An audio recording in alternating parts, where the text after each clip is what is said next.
இயேசுவின் பாடு மரணம் இரு உவமைகள், இதை குறித்து நான் உங்களுக்கு சொல்லும்படியாக விரும்புகின்றேன். இயேசுவின் பாடு மரணம் இரு உவமைகள். முதலாவது உவமை கோதுமை மணியின் உவமை. யோவான் சுவிசேஷம் 12ஆம் அதிகாரம் 23 முதல் 28 வரை வாசிக்கிறேன், தயவாய் கவனியுங்கள். அப்பொழுது இயேசு அவர்களை நோக்கி, மனுஷகுமாரன் மகிமைப்படும்படியான வேளை வந்தது. மெய்யாகவே மெய்யாகவே நான் உங்களுக்கு சொல்லுகிறேன், கோதுமை மணியானது நிலத்தில் விழுந்து சாகாவிட்டால் தனித்திருக்கும், செத்ததே ஆகில் மிகுந்த பலனை கொடுக்கும். தன் ஜீவனை சிநேகிக்கிறவன் அதை இழந்து போவான். இந்த உலகத்தில் தன் ஜீவனை வெறுக்கிறவனோ அதை நித்திய ஜீவ காலமாய் காத்து கொள்ளுவான். ஒருவன் எனக்கு ஊழியம் செய்கிறவனானால் என்னை பின்பற்ற கடவன்.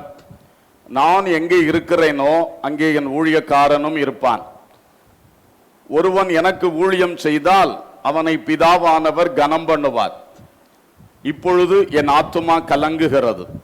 நான் என்ன சொல்லுவேன்? பிதாவே, இந்த வேளையினின்று என்னை ரட்சியும் என்று சொல்வேனா? ஆகிலும் இதற்காகவே இந்த வேளைக்குள் வந்தேன். பிதாவே, உமது நாமத்தை மகிமைப்படுத்தும் என்றார். அப்பொழுது மகிமைப்படுத்தினேன், இன்னமும் மகிமைப்படுத்துவேன் என்கிற சத்தம் வானத்திலிருந்து உண்டாயிற்று. அல்லேலூயா. இந்த வேத வசனங்களுக்காக நான் தேவனை ஸ்தோத்திரிக்கின்றேன். அன்பானவர்களே, இயேசு கிறிஸ்து சீஷர்களோடு பேசும் பொழுது சொன்னார், கோதுமை மணியானது நிலத்திலே விழுந்து செத்ததென்றால் அது மிகுந்த பலனை கொடுக்கும். தனித்திருந்தால், நிலத்தில் விழாமல் அது மரிக்காமல் அது தனித்திருந்தால் அது பிரயோஜனம் இல்லை. ஆனால் விழுந்து செத்தால் மிகுந்த பலன் அதிலே உண்டாகும் சொல்லிவிட்டு, உலகத்திலே கிறிஸ்துவை பின்பற்றுகிறவர்கள் தங்கள் ஜீவனை சிநேகித்துக் கொண்டிருக்க கூடாது. தங்கள் ஜீவனுக்கு மேலாய் இயேசுவை சிநேகிக்க வேண்டும். இவ்வுலகத்துக்கு மேலாய் பரலோகத்தை சிநேகிக்க வேண்டும். இம்மைக்கு மேலாய் மறுமையை சிநேகிக்க வேண்டும். இம்மைக்குரிய காரியங்கள், கண்ணால் காண்கிற காரியங்களுக்கு மேலாய் காணாத நித்தியங்களை நேசிக்க வேண்டும். அப்பொழுதுதான் நம்முடைய இருதயங்கள் அங்கு நோக்கி பார்க்கும், அங்கு நோக்கி இழுக்கப்படும். அது நம்மை மேலான அனுபவங்களுக்கு நேராக எழுப்பும். அடுத்து சொல்லுகிறார் ஊழியம் செய்கிறவர்களை பற்றி. ஒருவன் எனக்கு ஊழியம் செய்தால் அவன் என்னை பின்பற்ற வேண்டும். இன்னொரு பிரபலமான ஊழியக்காரரை பின்பற்ற வேண்டாம், இயேசுவை பின்பற்ற வேண்டும். இயேசு சொல்றார், நான் எங்க இருக்கிறேனோ அங்கே என் ஊழியக்காரனும் இருப்பான். உலகத்திலே இயேசு எங்கே இருந்தார்? பாடுகளின் மத்தியில் இருந்தார். உலகத்திலே கர்த்தருடைய ஊழியர்களும் பாடுகள் மத்தியில் நாம் ஊழியம் செய்ய வேண்டும். இயேசுவுக்கு பட்டினி உண்டு, இயேசுவுக்கு இளைப்பு உண்டு, இயேசுவுக்கு பாடுகள் உண்டு, நிந்தைகள் அவமானங்கள் உண்டு, வீண் கெட்ட பெயர்கள் அல்லது வீண் பெயர்கள் உண்டு, எல்லாமே உண்டு. நமக்கும் அது உண்டு. ஆனால் இனி நாம் மறுமைக்கு போகும்போது இயேசு எங்கே இருக்கிறார்? பிதாவின் வலது பாரிசத்தில் இருக்கிறார். நான் ஜெயங்கொண்டு என் பிதாவின் சிங்காசனத்தில் உட்கார்ந்திருக்கிறது போல ஜெயங்கொள்ளுகிறவன் எவனோ அவனும் என்னோட கூட உட்காரும்படி அருள் செய்வேன் சொன்னார். நான் எங்கே இருக்கிறேனோ அங்கேயே என் ஊழியக்காரன் இருப்பான்.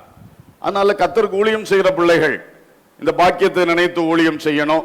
வசதி வாய்ப்புகளை தேடியோ உலகத்திலே பதவி புகழை தேடியோ ஒரு பொழுதும் செய்யக்கூடாது.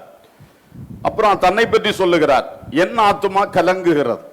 ஏன்னா அந்த சிலுவையை நினைக்கும் போது, சீக்கிரமாய் அவர் அனுபவிக்க வேண்டிய அந்த கொடிய பாடுகளை நினைக்கும் பொழுது, மனுஷகுமாரன் என்ற நிலையில் என் ஆத்துமா கலங்குகிறது.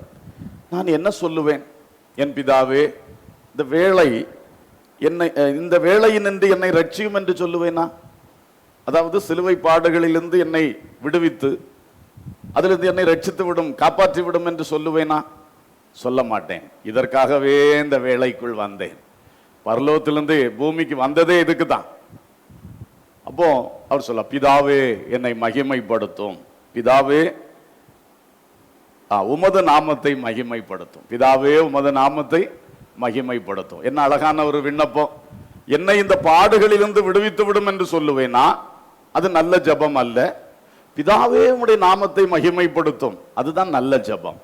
எப்பொழுதும் நாம் பாடுகளை சந்திக்கும் பொழுது, பிரச்சனைகளை சந்திக்கும் பொழுது நாம் பயப்படக்கூடாது, என்னை இந்த பாடுகள் இந்த விலக்கிவிடும் என்று சொல்லுவதற்கு பதிலாக, பிதாவே உம்முடைய நாமத்தை மகிமைப்படுத்தும், நான் சந்தோஷமா இருப்பது உம்முடைய நாமத்துக்கு மகிமை என்றால் அப்படி உள்ள பாதையில நடத்தும். சில வேளை நான் மனஸ்தாபப்பட்டு அழுது உங்க பாதத்திலே தாழ்த்துவது அதுதான் உமது நாமத்துக்கு மகிமை சேர்க்கும் என்றால் அப்படி நடத்தும். நான் பாடுபடுவதனால் உமது நாமம் மகிமைப்படும் என்றால் அப்படி நடத்தும். அழகான ஒரு ஜெபத்தை இயேசு செய்தார். அவருக்கு ஊழியம் செய்கிறவர்கள் அவரை பின்பற்ற வேண்டும் சொன்னார். அவரை பின்பற்றுகிற ஒவ்வொரு பிள்ளைகளும் உலக சிநேகத்தை விட்டு, சுய சிநேகத்தை விட்டு இயேசுவை அதிகமாய் நேசிக்க வேண்டும் என்று சொன்னார். இப்பொழுது இயேசு கிறிஸ்து சிலுவையில் பாடுபட்டு மரித்தது இந்த கோதுமை மணி என்கிற உவமை நமக்கு அழகாக சொல்லி தருகிறது. இதுல 2 விஷயத்தை உங்களுக்கு சொல்ல விரும்புகிறேன். இந்த முதல் உவமையிலே 2 காரியம், நாம் செய்ய வேண்டிய 2 காரியங்கள். நாம் செய்ய வேண்டிய 2 காரியங்கள். ஒன்று, கோதுமை மணி விழுந்து செத்தால் மிகுந்த பலனை கொடுக்கும். எது? கோதுமை மணி. பதர் விழுந்து செத்தால் எந்த பிரயோஜனமும் இல்லை. அப்ப ஃபர்ஸ்ட் நான் சொல்ல வர்ற பாயிண்ட், நம்ம முதல்ல ஒரு கோதுமை மணியா மாறணும். கோதுமை மணி ஆகிட்டு அப்புறம் அது விழணும். அப்பதானே அதுக்குள்ள ஜீவன் இருக்கும். அது அப்பதானே ரீப்ரொடியூஸ் பண்ண முடியும். வெறும் பதராக இருந்துட்டு அது இருந்தா என்ன, விழுந்தா என்ன?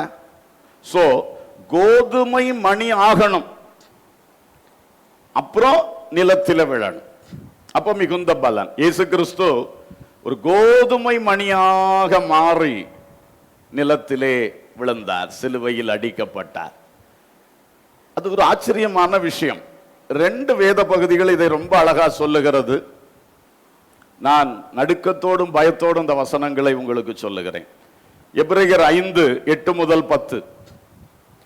அவர் குமாரனாயிருந்தும் பட்ட பாடுகளினாலே கீழ்ப்படிதலை கற்றுக்கொண்டு தாம் பூரணரான பின்பு தமக்கு கீழ்ப்படுகிற யாவரும் நித்திய ரட்சிப்பை அடைவதற்கு காரணராகி மெல்கிசேதேக்கின் முறைமையின்படியான பிரதான ஆசாரியர் என்று தேவனாலே நாமம் தரிக்கப்பட்டார். இங்கே அவர் பூரணப்பட்ட பின்பு, அப்ப இந்த உலகத்திலே அவரை பிறப்பித்து 33.5 வருடங்கள் இந்த உலகத்திலே வாழ வைத்து 3.5 ஆண்டுகள், அதிலே 3.5 ஆண்டுகள் ஊழியம் செய்ய வைத்து பூரணப்படுத்தி இருக்கிறார். இந்த வார்த்தையை சொல்ல நான் நடுங்குகிறேன். அவர் குமாரனாயிருந்தும், தேவகுமாரனாயிருந்தும் பட்ட பாடுகளினாலே கீழ்ப்படிதலை கற்றுக்கொண்டு பூரணரானார். அவர் ஏற்கனவே வார்த்தையானவர், தேவனானவர், தேவனோடு இருந்தவர், அவருக்காக அவர் மூலம் சகலம் உண்டாயிற்று, பிதாவினுடைய சர்வத்துக்கும் சுதந்திரவாளி. அந்த மகாபரிய தேவகுமாரனே நமக்காக வேண்டி, அல்லது மிகுந்த பலனை கொண்டு வருவதற்காக வேண்டி, ஒரு மகாபிரதான ஆசாரியன் என்ற ஸ்தானத்திலே வைக்கப்படுவதற்காக வேண்டி அவர் கொஞ்சம் பாடுகளை பட்டார். பயங்கர பாடுகள். அவருடைய பிறப்பே நமக்கு சந்தோஷம், அவருக்கு பாடு. வார்த்தையாய் சுயாதீனமாய் இருந்தவரை கொண்டு ஒரு சரீரத்துக்குள்ள வச்சா எப்படி இருக்கும்? இந்த மாம்ச சரீரத்துக்குள்ள கட்டுப்பட்டு 33.5 வருஷம் வாழணும்னா எவ்வளவு கஷ்டம். பரலோகத்தின் மகிமையில இருந்தவர் இந்த பூமியினுடைய எல்லா கஷ்டங்கள் நடுவில் வாழ வேண்டும் என்றால் முழுக்க முழுக்க பாடுகள். கடைசியில பாடுகளின் உச்சக்கட்டம் சிலுவை. பூரணராவதற்கு பாடுகள், கீழ்ப்படிவதற்கு பாடுகள். ஆனால் அவர் எல்லாவற்றிலும் கீழ்ப்படிந்தார். அப்ப பூரணராகி ஒரு கோதுமை மணியாக மாறி அப்புறம் தான் கீழே விழுந்தார்.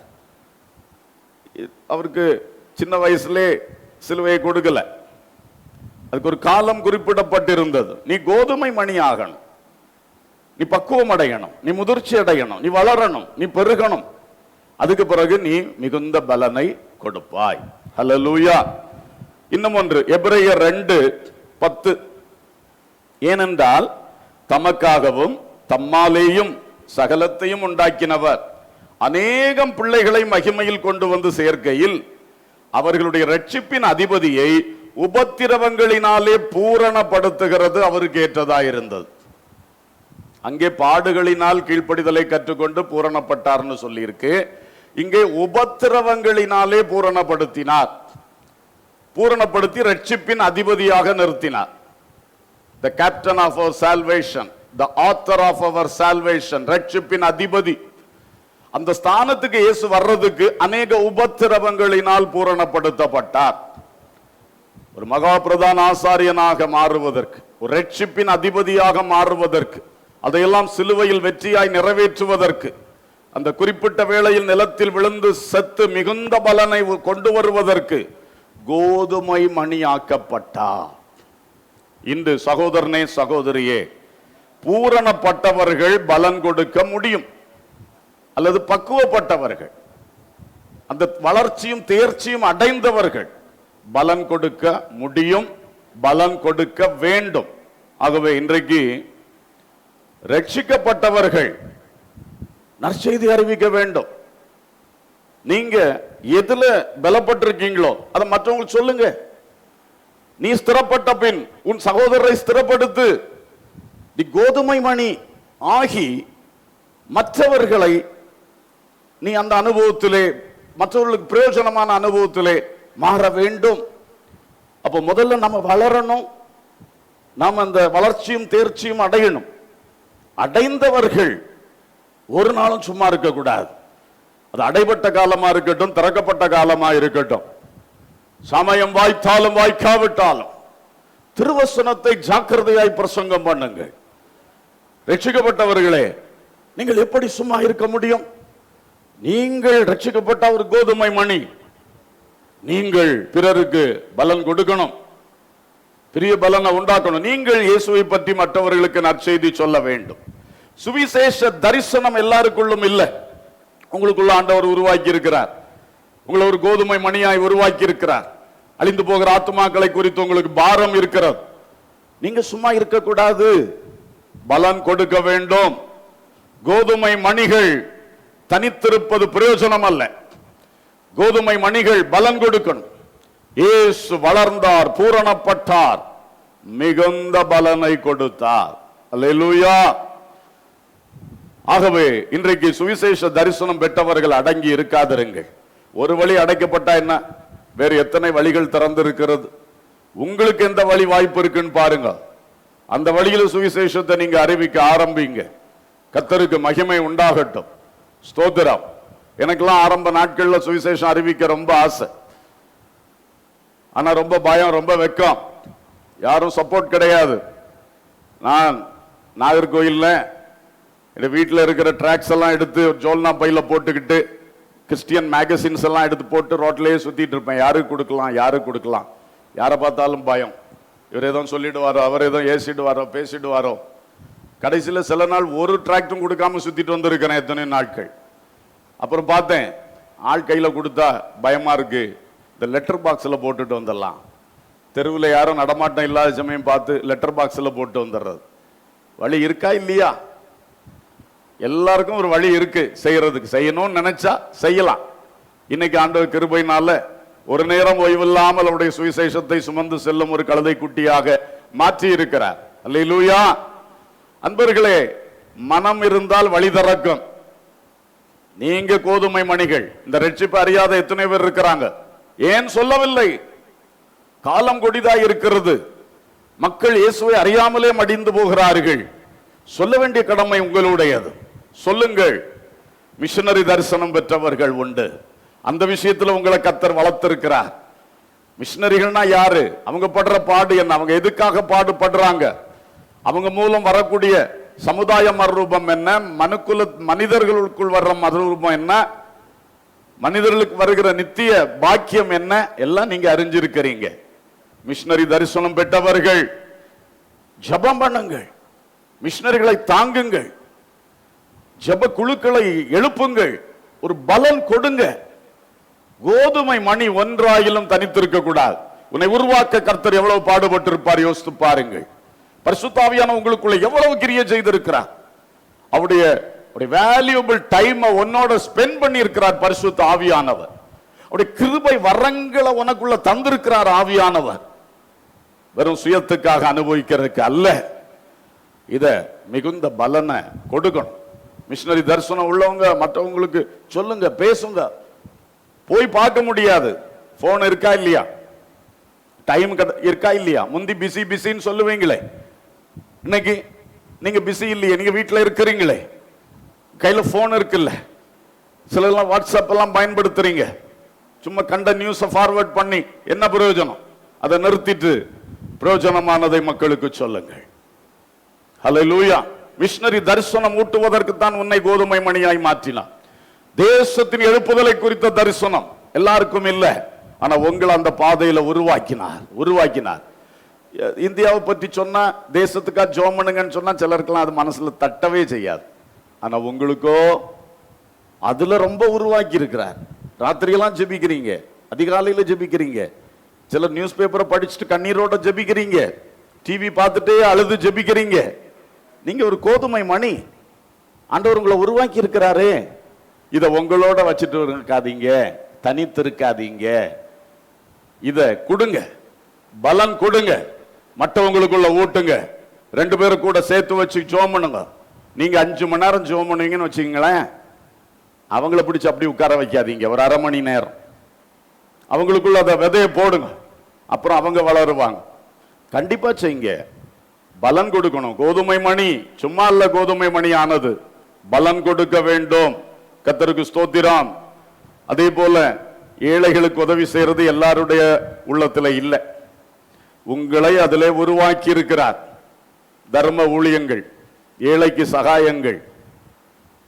அப்போ நீங்க செய்யுங்க.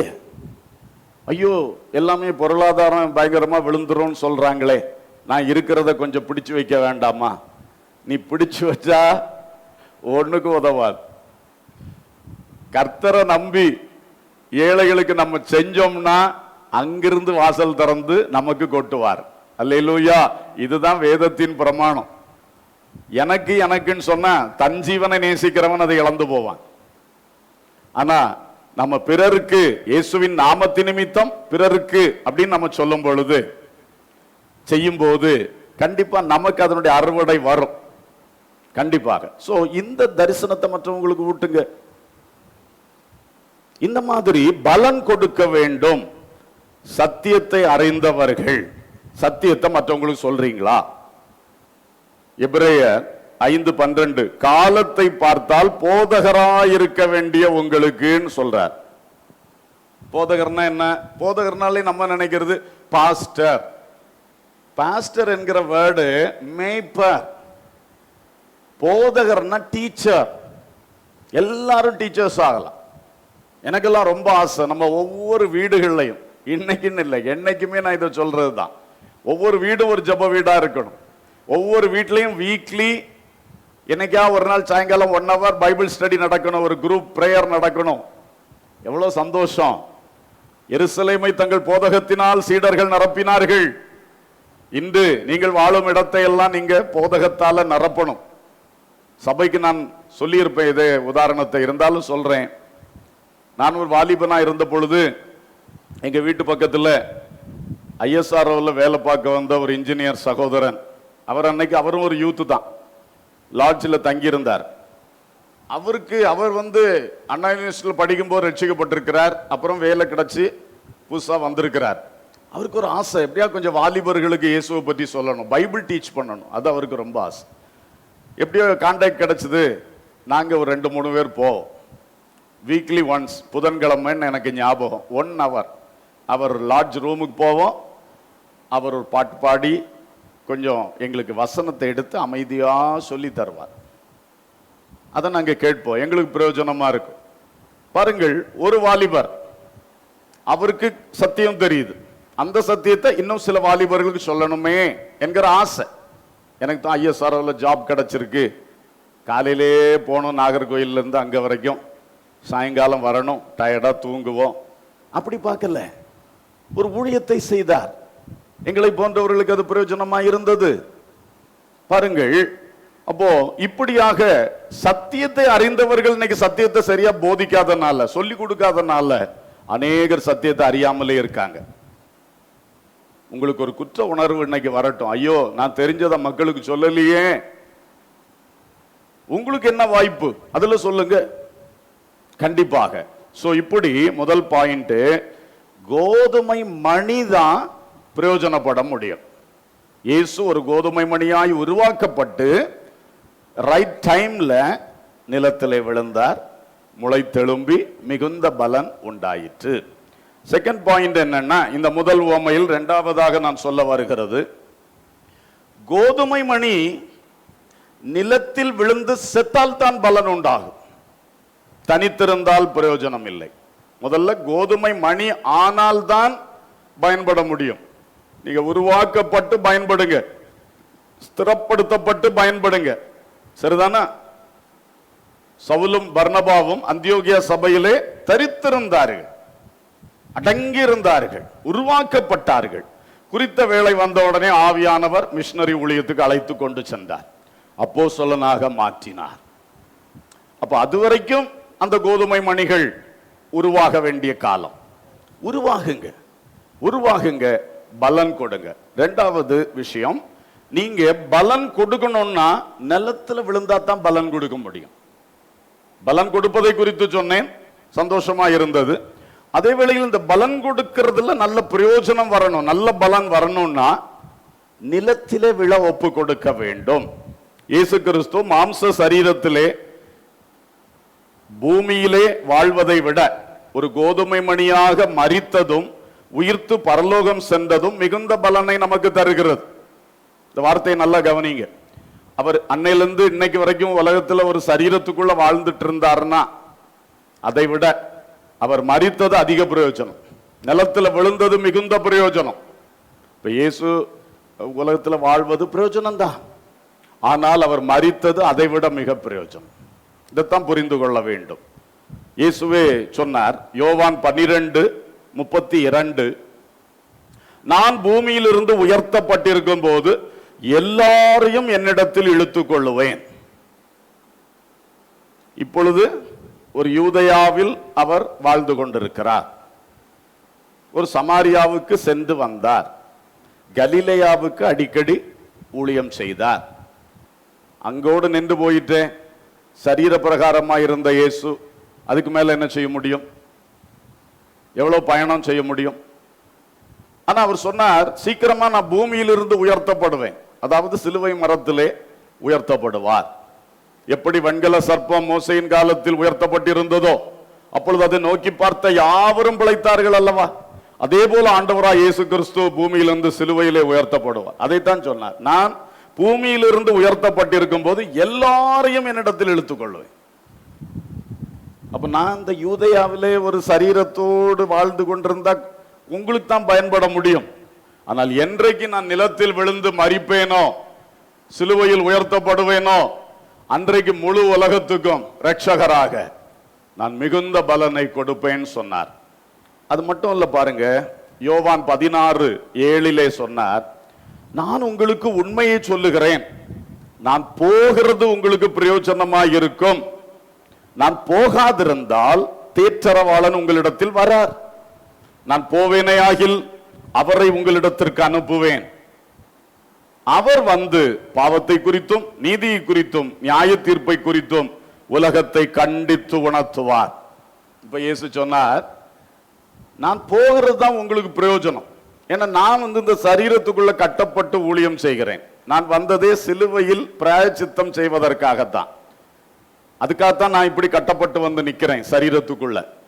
நான் போய்விட்டேன் என்றால் நான் பிதாவின் வலது பார்சத்தில் உட்கார்ந்துட்டு பரிசுத்த ஆவியாகிய தேற்றரவாளனை உங்களுக்கு அனுப்புவேன். அவர் ஒரு சரீரத்துக்குள்ள சரீரம் உடையவர் அல்ல, அவர் ஆவியானவர், எங்கும் நிறைந்திருப்பார், எல்லா இடம் முழு பூமியில கிரிய செய்வார். அது உங்களுக்கு பிரயோஜனமா இருக்கும். அவர் நீங்க உலகத்துல எங்க இருந்தாலும் உங்களுக்குள்ளே வந்து வாசம் பண்ண அவருக்கு முடியும். எந்த இடத்துல இருந்தாலும் உங்களுடைய ஆவிக்கு மறைவாக எங்கே போவேன், 139ஆம் சங்கீதத்தில் அது அழகா எழுதி இருக்கு. வானத்துல போனாலும் பரிசுத்த ஆவி இருக்கிறீர், பூமியில இருக்கிறீர், பூமியின் தாழ்விடங்கள்ல போனாலும் உங்களுடைய கண்கள் என்னை பார்க்கிறது. ஆவிக்கு மறைவாக எங்கேயும் போக முடியாது. சோ ஆவியானவர் வந்து ஊழியம் செய்யறது இன்னும் பிரயோஜனம். ஏன்னா ஒரே நேரத்தில் எல்லா இடத்திலும் கிரியை செய்வார், எல்லாருக்குள்ளும் கிரியை செய்வார். நான் வந்தது, குமாரன் தேவகுமாரன் இயேசு வந்தது சிலுவையில் ரட்சிப்பை நிறைவேற்றி இனி பரலோகத்தில் சென்று பிதாவின் வலது பாரிசத்தில் உட்கார்ந்து உங்களுக்காய் பரிந்து பேசுவேன், உங்களுக்காய் ஒரு ஸ்தலத்தை ஆயத்தம் பண்ணுவேன், பிற்பாடு நான் திரும்ப வந்து உங்களை என்னிடமாய் சேர்த்து ராஜ்யத்தை ஸ்தாபிப்பேன். அல்லேலூயா. இது அழகா சொன்னார். நான் விழ வேண்டும்.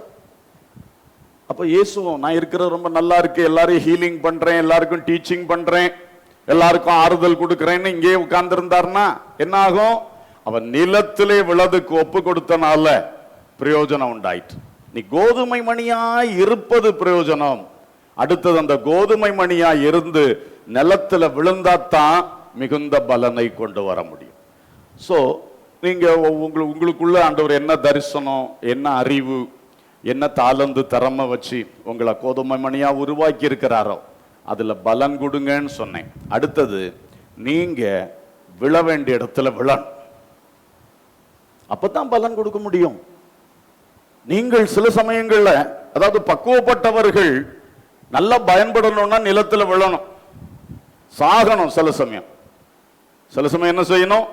சாகணும். முதல்ல பயன்பட வேண்டும் சொன்னேன். இப்போ இரண்டாவது பாடுபட வேண்டும். பயன்படுவதற்கு பாடுபட வேண்டும். நிந்தை வரலாம், அவமானம் வரலாம். நீங்க உங்களுக்கு மட்டும் இருந்துட்டு இருக்கும்போது ஒருத்தரும் உங்களை டிஸ்டர்ப் பண்ண மாட்டாங்க. 4 பேருக்கு பிரயோஜனப்பட ஆரம்பிச்சீங்கன்னா உங்களுக்கு பாடு வரும், நிந்தை வரும், அவமானம் வரும், உபத்திரவம் வரும், நஷ்டங்களும் வரும், கஷ்டங்களும் வரும், மரணமும் கூட சிலருக்கு வரும். மாமரம் எத்தனையோ வருஷமா வளர், என்னைக்கு அது கனி வருதோ அன்னைக்கு கல்லறி விழும். விழுமா விழாதா? போன வருஷம் வரைக்கும் ஒரு கல்லறி இல்லையே, ஏன்னா உங்ககிட்ட கனிகள் இல்லை. உன்கிட்ட என்னைக்கு கனி வந்துருச்சோ அன்னைக்கு கல்லறி வரும். அப்போ நம்ம நல்லா பயன்படணும்னா நம்ம நிலத்தில் விழுந்தாகணும். நான் நிறைய பேர் பார்த்திருக்கேன், நல்ல திறமை உள்ளவர்கள், கர்த்தரால் உருவாக்கப்பட்டவர்கள், அது சந்தேகமே கிடையாது. ஆனா கர்த்தருக்காக பயன்பட ஆரம்பிச்சோம்னா யாரோ ஏதோ சொல்லியிருப்பாங்க, யாரோ ஏதோ செய்திருப்பாங்க, அதோட விட்டுருவார்கள். நமக்கு இந்த வேலை வேண்டாம் சாமி, பாஸ்டர் என்ன கொண்டு ஏதாவது வேணும்னா சொல்லுங்க, செஞ்சு தரேன் ஊழியத்துக்காக. இந்த அடுத்த ஆளை நடத்துற வேலை நமக்கு வேண்டாம், 4 பேரோட சேர்ந்து செய்கிற வேலை நமக்கு வேண்டாம். ஏன்? நிலத்திலே விழ மனம் இல்லை. நீங்க பூரணம் எல்லாம் இருக்கு, நல்லது, நான் பாராட்டுறேன் உங்களை. எத்தனையோ பேருக்கு இல்லாத கிருபைகளும் வரங்களும் அறிவும் சத்தியத்தை அறிகிற அறிவும் எல்லாம் இருக்கு. நீங்க ஒரு பெரிய பரிசுத்தவான். ஆனா நிலத்திலே விழாமல் இருந்தால் எப்படி? ஒருவன் எனக்கு ஊழியம் செய்கிறவன் ஆனால் என்னை பின்பற்ற கடவன் இயேசு சொன்னார் இல்லையா? ஏன் நிலத்தில் விழுகிற விஷயத்தில் அவரை பின்பற்றல? நீங்க உங்களுக்கு காலர்ல அழுக்குப்பட்டுறக்கூடாது, உங்களை யாரும் எதுவும் சொல்லிடக்கூடாது. இயேசுவையே போஜன பிரியன்ட்டானுங்க. அவர் போய் பாவிகளுடைய வீட்டில் விருந்து சாப்பிட்ட உடனே போஜன பிரியன்ட்டானு. அவர் பிசாசு துரத்துறாரு, இது பெயல்செபூல வச்சு துரத்துறான்ட்டானு. என்ன படுபாவிகள்! அப்போ உங்களை என்னை விட்டு வைப்பார்களா? அதான் பச்சை மரத்துக்கே அந்த பாடுன்னா நமக்கெல்லாம் எந்த பாடு? நாம் இதற்கு இன்னைக்கு ஆயத்தமாகணும். இன்னைக்கு என்ன கேட்டுக்கொண்டிருக்கிற சகோதரனே சகோதரியே, உங்களுக்குள்ள இருக்கிற விலையேறப்பெற்ற சில பொக்கிஷங்கள் ஆண்டவர் எத்தனையோ காலமா உங்களுக்குள்ள உருவாக்கினது. எதுக்கு உருவாக்கினார்? நீ மட்டும் வச்சுட்டு அனுபவிச்சுட்டு இருக்கவா? இல்ல, நீ பிறருக்கு கொடுக்கணும். அந்த இடத்துல வரும்பொழுதுதான் நீங்க ஃபெயிலியர் ஆகுறீங்க. You are good in yourself and you are good to yourself. ஆனா ஆண்டவருடைய நோக்கம் அது இல்ல. நீ உனக்குள்ள நல்லா இருந்து உனக்கு மட்டும் நல்லா இருக்கிறது அல்ல, நீ பிறருக்கு பயன்படணும். அதுக்கு நீ கொஞ்சம் நிலத்துல உள்ளதுக்கு ஒப்பு கொடுக்கணும். ஊழியத்தில் மரணம் கூட வருது, இரத்த சாட்சி மரணம். கிரகாம் ஸ்டெயின்ஸ் எதுக்காக மரித்தார்? குஷ்டரோகிகள் நடுவில் ஊழியம் செய்ததுக்காக. இந்த பக்கத்திலே ஐயா செல்வராஜ் சில ஆண்டுகளுக்கு முன்பு அவரை கொண்டு போட்டார்கள். எது கொண்டு போட்டார்கள்? இது தப்பு செய்தார்னா இல்ல, அவருடைய கிராமத்தில் போய் இயேசுவை பற்றி சொன்னார்னா அடிச்சு கொண்டு போட்டாங்க. இதெல்லாம் நடக்கும் சில சமயம். இதுக்கெல்லாம் நாம் பயப்படக்கூடாது, நாம் தைரியமாக இருக்க வேண்டும். மரணம் என்பது நமக்கு ஒரு பயமே கிடையாது. பவுல் சொல்லுவார், வாழ்ந்தால் உங்களுக்கு பிரயோஜனம், செத்தா எனக்கு இளைப்பாறுதல், அவ்வளவுதான். கிறிஸ்துவுக்குள் வாழுங்க. ஏன்னா இந்த உலகம் நமக்கு சதம் அல்ல. இன்னைக்கு அல்லது நாளைக்கு அல்லது நாளை மறுநாள். ஓகே, நோ ப்ராப்ளம், நோ வரி. அங்கத்தான் நம்ம போறோம், அதுதான் நித்தியம். அதனால இருக்கிற வரைக்கும் சரியா செய்வோம். இயேசு விரும்புறதை செய்வோம். நிலத்துல விழ சொன்னார்னா விழுங்க. எதுக்கும் நீங்க இதுக்கெல்லாம் அஞ்சாதீங்க. இந்த நிந்தைக்கு, அவமானத்துக்கு, பாடுக்கு, உபத்திரவத்துக்கு அஞ்ச வேண்டாம். தப்பு செய்து பாடுபட்டா வெக்கப்படணும், தலையில துணியை போட்டுட்டு போகணும். ஆனா நீ இயேசுவுக்காக பாடுபடும் பொழுது சந்தோஷப்பட்டு களிகூறு, பரலோகத்தின் உன் பலன் மிகுதியாய் இருக்கிறது. ஹல்லேலூயா. ஆகவே அன்பானவர்களே, உங்கள் ஆண்டவர் இவ்வளவு நாளும் உருவாக்கி இருக்கிறாரு. உருவாக்கி கொண்டு வந்தது எதுக்காக அப்படின்னு கேட்டா, நம்மை ஒரு கோதுமை மணியாக பூரணப்படுத்தி அடுத்தது நிலத்துல விழ சொல்றார். இயேசுவை கோதுமை மணியாக 33 வருஷம் சரியா உருவாக்கி ரட்சிப்பின் அதிபதியாய் மகா பிரதான ஆசாரியனாய் உருவாக்கிட்டு சிலுவையிலே நிலத்திலே விழும்படி செய்தார். அது மிகுந்த பிரயோஜனம். அல்லேலூயா. கோதுமை மணி போல் மடிந்திடுவே, உமக்காய் தினமும் பலன் கொடுப்பேன். கோதுமை மணி போல் மடிந்திடுவேன், உமக்காய் தினமும் பலன் கொடுப்பேன். அவமானம் நிந்தை சிலுவைதனை, அவமானம் நிந்தை சிலுவைதனை அனுதினம் உமக்காய் சுமக்கின்றேன். அனுதினம் உமக்காய் சுமந்திடுவேன். உமக்காகத்தானே ஐயா நான் உயிர் வாழ்கிறேன். ஐயா உமக்காகத்தானே ஐயா நான் உயிர் வாழ்கிறேன். ஐயா இந்த உடலும் உள்ளமெல்லாம் அன்பர் உமக்காகத்தானே ஐயா. உடலும் உள்ளமெல்லாம் அன்பர் உமக்காகத்தானே ஐயா. எனது ஜீவனை மதிக்கவில்லை, ஒரு பொருட்டாய் நான் நினைக்கவில்லை. எனது ஜீவனை மதிக்கவில்லை, ஒரு பொருட்டாய் அதை எண்ணவில்லை. எல்லாருக்கும் நான் எல்லாமானே, எல்லாருக்கும் நான் எல்லாமானே. அனைவருக்கும் ஒரு அடிமையானே, அனைவருக்கும் ஒரு அடிமையானே. உமக்காகத்தானே ஐயா நான் உயிர் வாழ்கிறேன். ஐயா உமக்காகத்தானே ஐயா நான் உயிர் வாழ்கிறேன். ஐயா இந்த உடலும் உள்ளமெல்லாம் அன்பர் உமக்காகத்தானே ஐயா. இந்த உடலும் உள்ளமெல்லாம் அன்பர் உமக்காகத்தானே ஐயா. அல்லேலூயா. இயேசு கோதுமை மணி நிலத்தில் விழுந்த போல விழுந்தார். நாமும் அவரை போல ஆண்டவர் எதெல்லாம் நமக்குள்ள தந்திருக்கிறாரோ அதை சுமந்த மணிகளாக நிலத்திலே விழுந்தால் பிரயோஜனம். இரண்டாவது உவமைக்குள்ளாக நான் வருகின்றேன். இரண்டாவது உவமை கடுகு விதை. கடுகு விதை இயேசுவின் பாடு மரணம் அந்த கோதுமை மணிக்கு ஒப்பாக இருக்கிறது. அந்த உவமைக்கு ஒப்பாக இரண்டாவது கடுகு விதை என்கிற உவமைக்கு ஒப்பாக இருக்கிறது. மத்தேயு 13:31-32 வேறொரு உவமையை அவர்களுக்கு சொன்னார். பரலோக ராஜ்யம் கடுகு விதைக்கு ஒப்பாய் இருக்கிறது. அதை ஒரு மனுஷன் எடுத்து தன் நிலத்தில் விதைத்தான். அது சகல விதைகளிலும் சிறியதாய் இருந்தும் வளரும் போது சகல பூண்டுகளிலும் பெரிதாகி ஆகாயத்து பறவைகள் அதன் கிளைகளில் வந்து அடையத்தக்க மரமாகும் என்றார். முதல் உவமையிலே நாம் இயேசுக்காக செய்ய வேண்டிய 2 காரியங்கள். ஒன்று, கோதுமை மணியாய் உருவாகணும். 2வது, நிலத்தில் விழ ஒப்பு கொடுக்கணும். இந்த உவமையிலே நமக்கு இதை செய்வதனால் கிடைக்கின்ற 2 பலன்கள். இப்படி உலகத்தில் ஒரு கோதுமை மணியா உருவாகி ஏற்ற வேளையில் நிலத்திலே விழுந்து நல்ல பலனை கொடுக்கும் பொழுது நமக்கு கிடைக்கக்கூடிய 2 பலன்களை இந்த உவமை நமக்கு சொல்லுகிறது. முதலாவது காரியம், கடுகு விதை மரமாக வளரும்.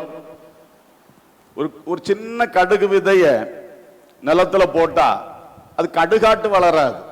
ஒரு துளிர் விட்டு, ஒரு முளை விட்டு, பிறகு ஒரு செடியாகி ஒரு மரமா மாறிடும். அப்ப விதைத்தது ஒன்று, வளர்ந்தது இன்னொன்று.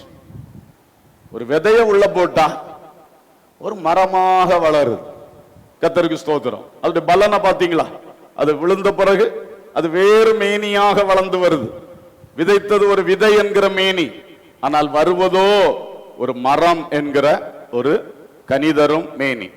1 கொரிந்தியர் 15ஆம் அதிகாரத்துல 36ல இருந்து 44 வரை வாசிக்கிறேன், கொஞ்சம் கவனிங்க.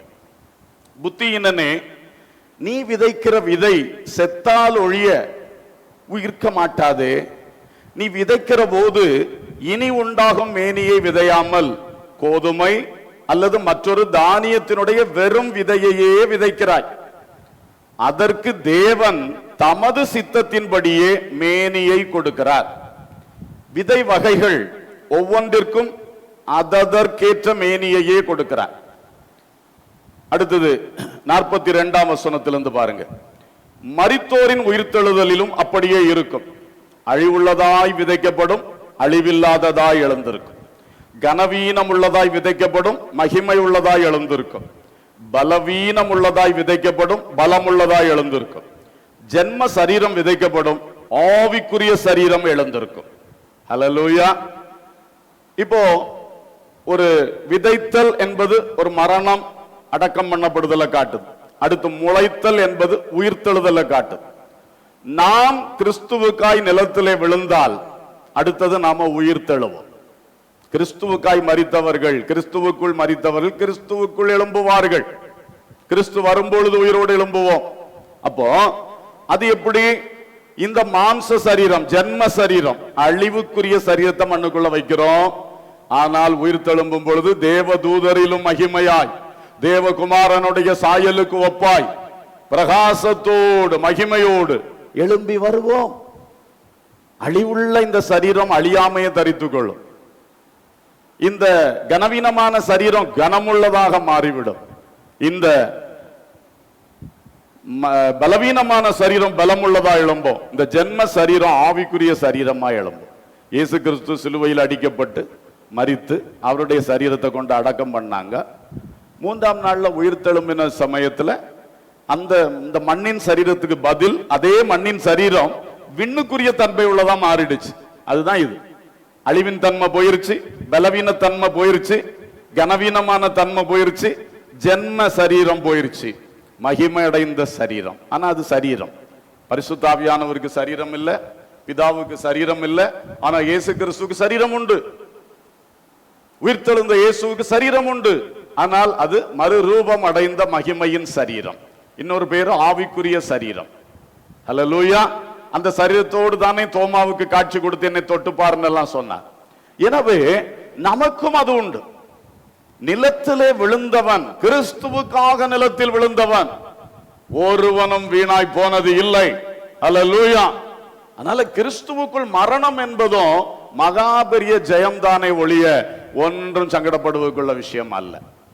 ஆமென். பயப்படுறதுக்குள்ள விஷயம் அல்ல. ஆகவே கர்த்தருடைய பிள்ளைகள், நாம் ஒரு கடுகு விதை ஆக விதைக்கப்படும் பொழுது மரமாக வளருவோம் என்பதை புரிந்து கொள்ள வேண்டும். ஸ்தோத்திரம். அப்ப நாம் கிறிஸ்துவுக்கு அந்த உலகத்துல எந்த பாடுபடுறோம்? ஒருவேளை அந்த மரணம் தானே உச்சக்கட்டம். அந்த மரணத்துக்கும் இத்தனை மகிமை இருக்கு. மரணம் அல்லாமல் நஷ்டங்கள், கஷ்டங்கள், வேதனைகள், நிந்தைகள், அவமானங்கள், பாடுகள், உபத்திரவங்கள் நிறைய இருக்கு. இது எல்லாவற்றுக்கும் பிரயோஜனம் உண்டு. நீ எந்த விஷயத்துல நிலத்துல இயேசுக்காக விழுந்தியோ, சுவிசேஷத்துக்காக விழுந்தாயோ, அதுல ஒரு முளை தெழும்பி ஒரு பிரயோஜனம் வரும். சரி, 2வது கருத்து, கடுகு விதை சிறியதா இருக்கு. இந்த சிறிய விதை பெரிய மரமாயிற்று. அதான் நிலத்துல விழுறதுக்குள்ள அடுத்த பாக்கியம், பலன். முதல் பிரயோஜனம் எனக்கு, நான் எங்க விழுறதுக்கு ஒப்பு கொடுக்கணும், அதுக்கு எனக்கு ஒரு மகிமை ஆண்டவர் வச்சிருக்கார். பாடுகளுக்கு பலன் உண்டு, பாடுகளுக்கு மகிமை உண்டு, பாடுகளுக்கு ஆளுகை உண்டு. அது மாற்றமே இல்லை, மாற்றமே இல்லை. நீங்க யாருக்கும் தெரியாம மறைவிடத்திலே ஒரு பாடு சகிச்சா கூட அதையும் ஞாபக புஸ்தகத்தில் எழுதி வச்சிருப்பார். சரி, இப்போ சிறிய விதை, நிலத்திலே விதைக்கப்பட்ட சிறிய கடுகு விதை பெரிய மரமாக வளர்ந்து அநேக ஆகாயத்து பறவைகள் வந்து தங்குகிற ஒரு இடமாய் மாறிவிட்டது. ஸ்தோத்திரம். அப்ப பாருங்க, முதல்ல நான் சொன்னது மறுமையின் பலன், இப்ப நான் சொல்றது இம்மையின் பலன். நம்ம விழுகிறதுனால, ஒரு கடுகு விதை விழுந்ததுனால அது ஒரு பெரிய மரமா மாறி நிறைய பறவைகள் வந்து தங்குறதுக்கு அடைக்கலமா மாறிடுச்சு. அதே மாதிரி கிறிஸ்து சிலுவையில் ஒரு அற்பமான தோற்றத்திலே மரித்தார். எல்லாரும் என்னமோ 3.5 வருஷம் பேசிட்டு தெரிஞ்சாரு, இப்ப அவரையும் காப்பாற்ற முடியல, நம்மளையும் காப்பாற்ற முடியல. இந்த மாதிரி அற்பமாக பேசப்படுகிற நிலையிலே சிறிய கடுகு விதை எல்லாம் நினைச்சா போச்சு, முடிஞ்சு. பெருசா பேசி தெரிஞ்சாரு, எல்லாம் முடிஞ்சு போச்சு. இப்படி அற்பமான நிலையிலே அவர் சிலுவையில் மரித்தார். ஆனால் அவர் உயிர்த்தெழுந்து சகல அதிகாரத்தோடு இன்னைக்கு பிதாவின் வலது பார்சத்தில் இருக்கிறார். அது ஃபர்ஸ்ட் சொன்ன பாயிண்ட். அவருக்கு பிரயோஜனம் மறுமையில. இப்போ அவர் மரிச்சதுனால இயேசு கிறிஸ்துவின் மார்க்கம் எழும்பிற்று. அது உலகம் எல்லாம் வளர்ந்து பறந்து பெரிய மரமாய் மாறி அநேக பறவைகள், சகல ஜாதி ஜனங்கள், சகல இனம், மொழி, எல்லா ஜனங்களும் வந்தடையத்தக்க மரமாய் மாறிற்று. அல்லேலூயா. அப்ப கடுகு விதை விழுந்தால் அது முதல்ல மறுமையின் பிரயோஜனங்கள், தனக்கு பிரயோஜனம். அவர் விழுந்தார், அவர் உயர்ந்தார். இரண்டாவது, அவர் விழுந்ததுனால இன்னைக்கு முழு உலகத்துக்கு பிரயோஜனம். அவர் சிலுவையில் அடிக்கப்பட்டதுனால சிறிய கடுகு விதையாய் எல்லாரால் அற்பமாக நிலையில விதைக்கப்பட்டதுனால இன்னைக்கு வந்த பிரயோஜனம், கர்த்தருடைய சபை உருவாயிற்று. அந்த சபை உலகம் எங்கும் இருக்கிறது. ஜீசஸ் கிரைஸ்ட் அவருடைய ஃபாலோவர்ஸ் நீங்க பாத்தீங்கன்னா உலகம் முழுசும் அதுதான் நம்பர் 1. அல்லேலூயா. மதங்கள் அடிப்படையில் நீங்க பார்த்தா கூட கிறிஸ்டியானிட்டி தான் ஃபர்ஸ்ட்ல நிக்குது. மில்லியன்ஸ்ல மற்ற மதத்துக்கும் இந்த மதத்துக்கும் வித்தியாசம் இருக்குது. ஃபாலோவர்ஸ் விஷயத்துல வளர்ந்து பெருகி இருக்கிறது. ஏனென்றால் இது ஜீவ மார்க்கம். ஆகவே நாமும் கிறிஸ்துவுக்காக, தேவ ஊழியத்துக்காக, ஜனங்களுக்காக செய்கின்ற ஒவ்வொரு சின்ன சின்ன தியாகங்களும் நாளைக்கு மிகுந்த பலனை கொண்டு வரும், மிகுந்த பலனை கொண்டு வரும். நான் இந்த ஃபுல் காஸ்பல் பெண்டெகாஸ்டல் சர்ச் என்கிற ஸ்தாபனத்தில் ஊழியம் செய்கிறேன். கடமலை குண்டு இடத்துல இருக்கிற அதனுடைய ஒரு ஹெட் குவார்டர் சர்ச்சில் ஊழியம் செய்கிறேன். 1933ஆம் ஆண்டு பாஸ்டர் ஜான் ரோஸ் அவர்கள் சில 1-2 விதவைகள் மற்றும் 1-2 ஊழியர்கள் அவங்கள வச்சு இந்த ஊழியம் தொடங்கணும்னு சொல்லுவாங்க. அன்னைக்கு சிறிய ஆரம்பம், அற்பமான ஆரம்பம். அன்னைக்கு அவர் நினைச்சிருப்பாரா இந்த ஊழியம் பிந்தின நாட்கள்ல உலக நாடுகள் எல்லாம் போகும், இந்தியாவில் எல்லா இடங்களிலும் போகும் நினைச்சிருப்பாரா? சின்ன ஆரம்பம், தியாகம், நிலத்திலே விழுந்து சாக ஒப்பு கொடுத்தது. அவருக்கு பிரயோஜனம். இன்னைக்கு மரித்து அவர் இளைப்பாறுதல் இருக்கிறார். இயேசு வரும்பொழுது அவருடைய மகிமை அவர் பெற்றுக்கொள்வார். அது ஒரு பக்கம். மறுபக்கம் அந்த விதை, கடுகு விதை இன்னைக்கு ஒரு பெரிய ஸ்தாபனமா எழும்பி நின்று எத்தனை பேருக்கு பலன் கொடுக்கிறது. பாஸ்டர் தாமஸ் அவர்கள் இந்த இதே ஸ்தாபனத்தினுடைய முன்னாள் தலைவர் 1990ஆம் ஆண்டிலே 3 மிஷனரிகளை வட இந்தியாவுக்கு அனுப்பினார். இந்த ஸ்தாபனத்தினுடைய ஃபர்ஸ்ட் மிஷனரி மூவ்மெண்ட் ஆரம்பிச்ச நாள் ஒரு மார்ச் மாதம். இன்றைக்கு ஆண்டவர் கிருபையினால சுமார் 26 மாநிலங்களில், உத்தரப்பிரதேசத்தின் 25 மாவட்டங்களில் இந்த மிஷனரி மினிஸ்ட்ரிஸ் இப்படி பரவும் என்று அன்று அவர் நினைத்திருப்பாரா? அற்பமான ஆரம்பம், தியாகம், அதற்காக எவ்வளவு பாடுகள், தன்னை நிலத்தில் விழ ஒப்பு கொடுத்த அனுபவங்கள். அந்த கடுகு விதை இன்றைக்கு வளர்ந்து எவ்வளவு பிரயோஜனம், அவருக்கு எவ்வளவு பிரயோஜனம் அடைய போகிறார், இங்கே பூமியிலே எவ்வளவு பிரயோஜனம் வருகிறது. இதைத்தான் கர்த்தருடைய பிள்ளைகள் யோசிக்கணும். எல்லாம் இப்படித்தான், எல்லாம் இப்படிதான். மேரி ஜோன்ஸ் என்கிற பெண்மணி, வாலிப பிள்ளை, ஒரு வேதாகமத்துக்காக அவள் பட்ட தியாகம். இன்றைக்கு உலகம் எங்கும் இருக்கிற வேதாகம சங்கங்களின் ஆரம்பம் அவளுடைய அந்த சரித்திரம் தான். சோ இன்றைக்கு நாம் வாழுகிற இந்த வாழ்க்கையிலே நாம் கடுகு விதையாய் சில விஷயங்களிலே விழ ஆயத்தமாகும் போது இது இயேசு கிறிஸ்துவின் வருகை மட்டும் ஒரு பெரிய மரமாய் மாற வாய்ப்புண்டே. அதனால சில வேளை பாருங்க, நாம தொடங்குகிற ஒரு சின்ன ஒரு ஜெபக்குழு, அந்த சின்ன ஜெபக்குழு பெரிய ஒரு ஊழியமா மாறுறதுக்கு வாய்ப்பு இருக்குங்க. நீங்க செய்யக்கூடிய தொடங்கக்கூடிய ஒரு சின்ன ஒரு தர்ம ப்ராஜெக்ட் அல்லது சேரிட்டி ப்ராஜெக்ட், ஏழைக்கு ஒரு ப்ராஜெக்ட் திட்டம், நாளைக்கு பெருசா மாறுறதுக்குள்ள வாய்ப்பு இருக்கு. நிச்சயமாக ஒரு சின்ன இவாஞ்சலிக்கல் டீம், ஒரு சின்ன சுவிசேஷ குழு நீங்க ஆரம்பிக்கிறது, ஒரு சின்ன ஜெபக்குழு, நாளைக்கு அது எவ்வளவு பெரிய மரமா மாறும். நீங்க உண்மையான கடுகு விதையாய், சின்னதுதான் ஆனா அதுல சின்சியர், ஒரு சின்ன ஊழியம் தான் ஆண்டவர் கொடுத்தாரு, ஆனா I am sincere to that. Sunday school ministry ஒரு சின்ன ஊழியம் தான், அது ஆண்டவர் கொடுத்தார். இன்னைக்கு எல்லாமே வாசல் அடைபட்டு இருக்கு. ஆனா அந்த பிள்ளைகளுக்கு போன் நம்பரை வாங்கி, அந்த பெற்றோருக்கு போன் நம்பரை வாங்கி அந்த பிள்ளைகளை விசாரித்தீங்களா? சண்டே ஸ்கூல் டீச்சர்ஸ் கண்டினியூஸா 2 வாரம் நீங்க பார்க்க முடியலையே. விசுவாசிகளை ஊழியக்காரர்கள் விசாரித்தீர்களா? அப்போ சின்சியரிட்டி, உண்மையா அதுக்கு கொஞ்சம் தியாகம், அதுக்கு கொஞ்சம் கஷ்டம். ஆனா நாம தொடங்குற ஊழியங்கள் அதுல சின்சியரா இருந்து ஒரு கடுகு விதைய போல நாம விழுந்தா கண்டிப்பா அது நமக்கும் பிரயோஜனத்தை கொண்டு வரும், மற்றவங்களுக்கும் பிரயோஜனம். இயேசு கிறிஸ்து இதை நமக்கு காட்டினார். ஒரு கோதுமை மணியை போல அவர் உருவாகி மணியாக உருவானார், அடுத்தது நிலத்திலே விழுந்தார், சிலுவையில் நமக்காக மரித்தார். இந்த 2 காரியத்தையும் அவர் செஞ்சதுனால அவர் உயிர்த்தெழுந்து இன்றைக்கு சகல அதிகாரத்தோடு பிதாவின் வலது பார்சத்தில் இருக்கிறாரு. அடுத்தது எளிதாய் சர்ப்பமாய் அந்த சிலுவையில் ஆரம்பிச்ச ஆண்டவர் இயேசு கிறிஸ்துவுடைய ஊழியம் இன்றைக்கு உலகமெல்லாம் பலம் தந்து கொண்டு இருக்கிறது. இவைகளை நாம் நினைப்போம். இன்றைக்கு நம்மை தாழ்த்தி இப்பொழுது நாம் ஜெபம் பண்ண போகிறோம். கர்த்தருக்கு முன்பாக நானும் ஒரு கோதுமை மணியாய் விழணுமே, ஒரு கடுகு விதையாக நானும் ஆண்டவருக்காக நானும் மரிக்கணுமே, விழணுமே என்கிற ஒரு ஒப்பு கொடுத்தல். இயேசுவின் பாடு மரணங்களை நினைக்கும் பொழுது எத்தனையோ ஆசீர்வாதங்கள், அதோடு கூட இன்றைக்கு நாம் செய்ய வேண்டிய காரியங்கள். கோதுமை மணியாய் உருவாகுங்கள்.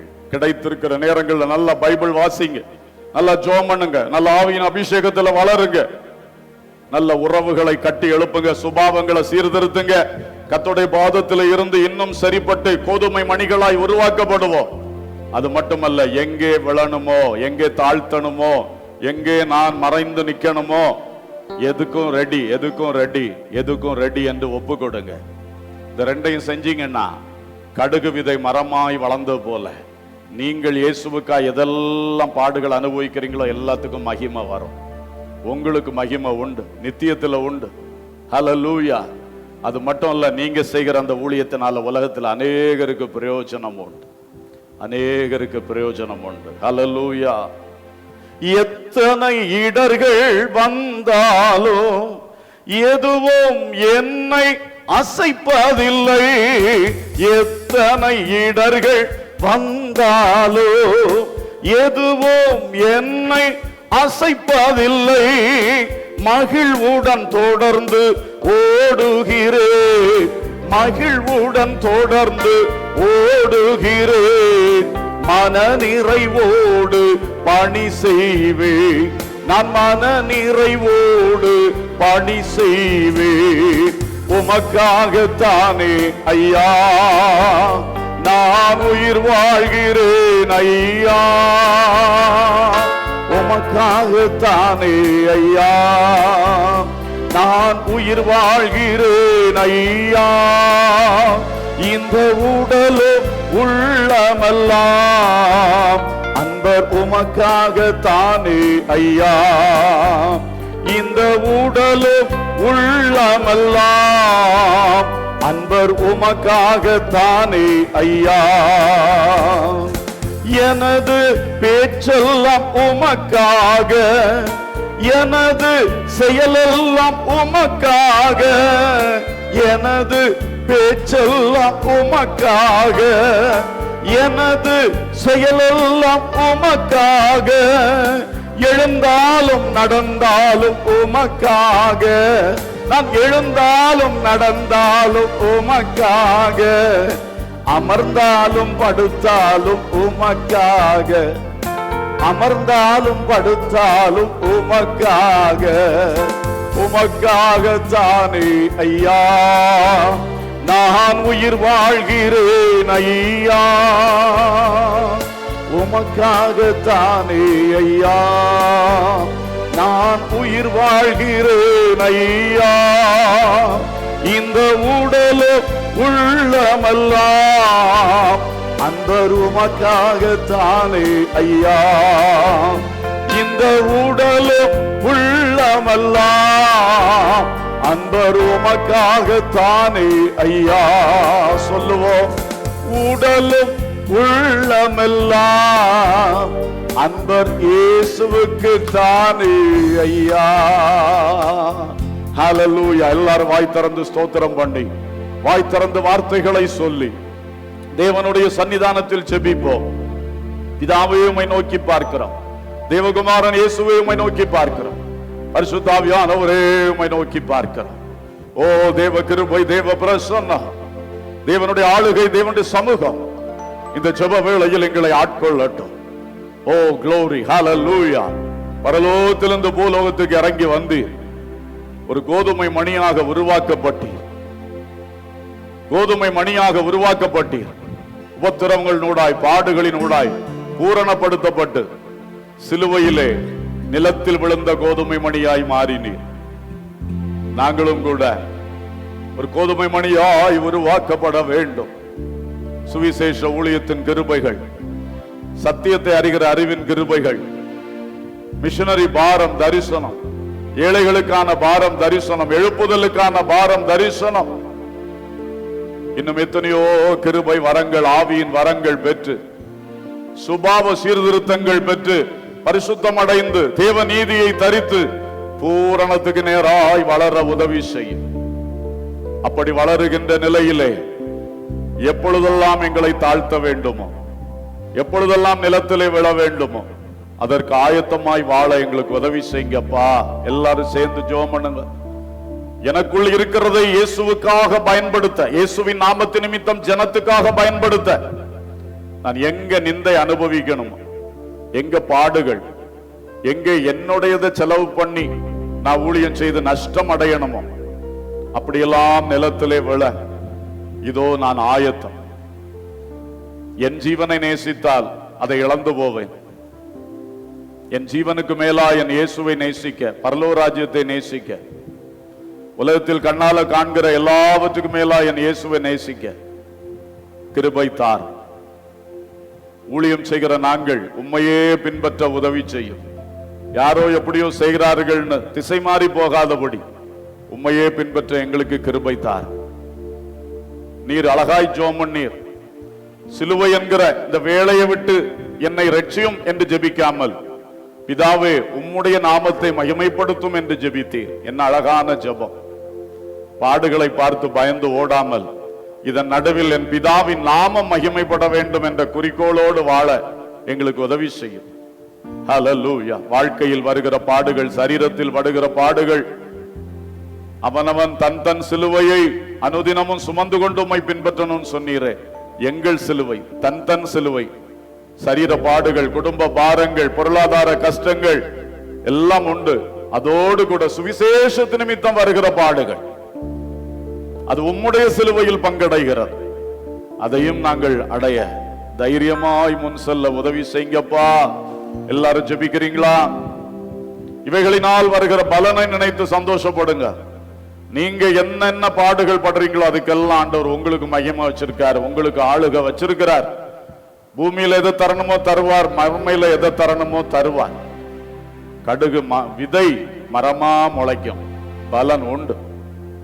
அற்பமான சிறிய கடுகு விதை பெரிய மரமா வர்ற மாதிரி உங்களுடைய சிறிய சிறிய ஊழியங்கள், சிறிய சிறிய நற்கிரியைகள், தான தர்மங்கள், சின்ன சின்ன ஜபங்கள், சின்ன சின்ன உபவாசங்கள், இவைகளெல்லாம் அநேகருக்கு பலனை கொண்டு வரும், பெரிய கடுகு மரமா மாறும். ஹல்லேலூயா, ஹல்லேலூயா.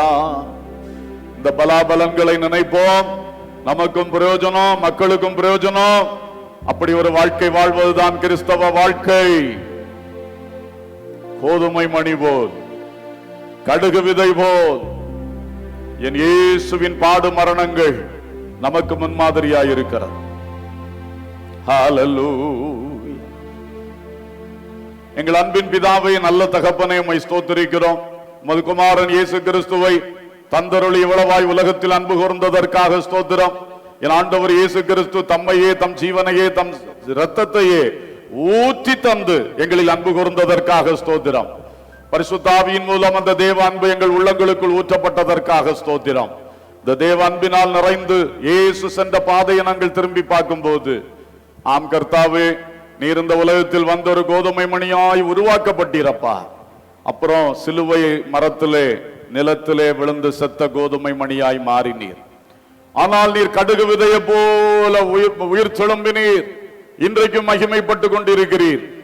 அதன் மூலம் இந்த உலகம் முழுவதும் உமது ஊழியம் பரம்பி மகிமையாய் பலன் கொடுத்து கொண்டிருக்கிறது.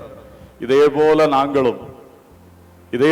நாங்களும் வளர வேண்டிய இடத்தில் வளரவும், விழ வேண்டிய அல்லது தாழ்த்த வேண்டிய இடத்தில் தாழ்த்தவும், பாடு செய்ய வேண்டிய இடத்தில் பாடு செய்யவும், அதனால் எங்கள் நித்தியத்துக்கு மிகுந்த மகிமை உண்டாக, எங்களுடைய முயற்சிகளினால் உலகம் முழுவதற்கும் அநேகருக்கு ரொம்ப பிரயோஜனம் உண்டாக, இயேசுவே இந்த நல்ல வெளிப்பாடை, இந்த நல்ல வெளிச்சத்தை எங்களுடைய உள்ளத்தில் ஸ்தாபித்து நடத்தும்படி ஜெபிக்கிறோம். கர்த்தருடைய கிருபைக்கு எல்லாரையும் ஒப்பு கொடுக்கிறோம். இந்த நாட்களில் உருவாக்கும், பயன்படுத்தும், பொக்கிஷங்களை, பலன்களை அனுபவிக்க, உலகத்துக்கு பலன்களை கொடுக்க எங்களை பயன்படுத்தும் என்று ஜெபிக்கிறோம். சகல துதியும் கனமும் மகிமையும் உமக்கே நாங்கள் ஏறெடுக்கின்றோம். இயேசுவின் நாமத்தில் கேட்கிறோம் ஜீவனுள்ள பிதாவே, ஆமேன். என் ஆத்துமாவே கர்த்தரை ஸ்தோத்திரி, என் முழு உள்ளமே அவருடைய பரிசுத்த நாமத்தை ஸ்தோத்திரி. என் ஆத்துமாவே கர்த்தரை ஸ்தோத்திரி, அவர் செய்த சகல உபகாரங்களை மறவாதே, ஆமேன். நம்முடைய கர்த்தராகிய இயேசு கிறிஸ்துவின் கிருபையும், பிதாவாகிய தேவனுடைய அன்பும், பரிசுத்த ஆவியானுடைய ஐக்கியமும், சிநேகமும், வழிநடத்தலும், பாதுகாவலும் நம் அனைவரோடும் சகல பரிசுத்தவான்களோடும் சதா காலங்களிலும் இருப்பதாக, ஆமென்.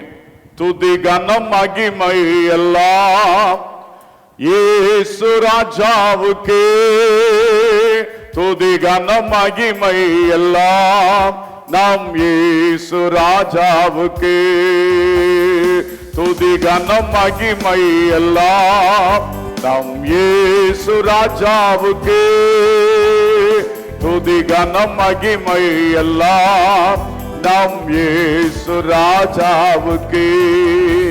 அல்லேலூயா, அல்லேலூயா, அல்லேலூயா. கர்த்தருக்கு ஸ்தோத்திரம். கர்த்தர் உங்களை ஆசீர்வதிப்பார். ஆமென், ஆமென்.